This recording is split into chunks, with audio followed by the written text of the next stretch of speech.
Iowa's 9-0 and has the nation's second longest winning streak at 13, but that doesn't seem to be enough for people. Hey, how are you, folks? Jason Horowitz. Glad to be with you here on CBSSports.com. It's the college football preview show presented by Tyson Anytizers. The Hawkeyes welcoming Northwestern to Kinnick Stadium. Oh, by the way, the Wildcats have won their last two visits to Iowa City. Let's bring in CBS Sports' Spencer Tillman to break this down. And Spence, let's start with the Hawkeyes here because so much negative attention about this undefeated season.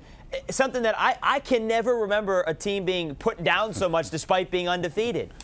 Come on, Jason, you know better than that. The BCS is a beauty pageant, and it's all about winning and winning impressively, and Iowa has not been able to do that. Now, they have come back impressively in the second half, but we kind of like them to start that way, particularly the voters. They're looking for that. The computer's blind. It's going to see what it sees. As long as they play quality opponents, they're going to get credit for it. But, again, I really like this Iowa team. They were my dark horse from the beginning of the season, as I indicated, and they really hadn't disappointed me. I just wish their quarterback would hang on to the ball and not make bad choices and throw as many interceptions as he has of late. Well, that's the interesting question because Ricky Stanzi last week nearly cost them the game against Indiana. He had 5 interceptions.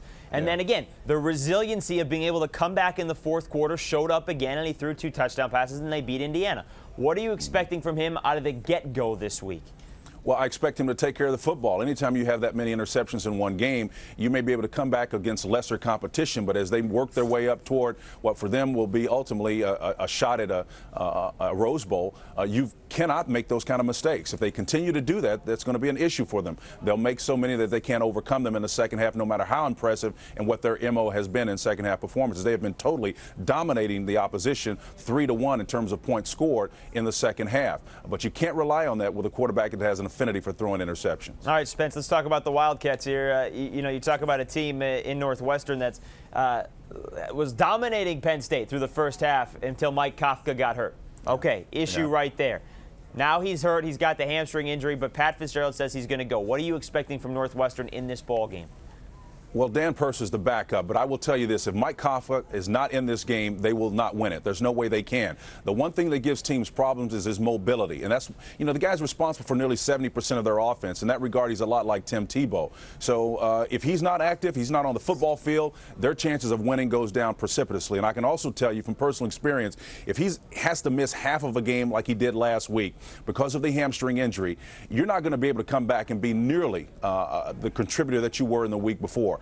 Maybe he's 70%, but again, that's going to limit him from doing what he does best, and that's his mobility, running the football. If he's not in the lineup, they don't have a shot at winning, Jason. All right, they don't have a shot at winning, but everybody's had a shot to get up on Iowa this season. What are you predicting in terms of how the first half goes and then how the final outcome goes?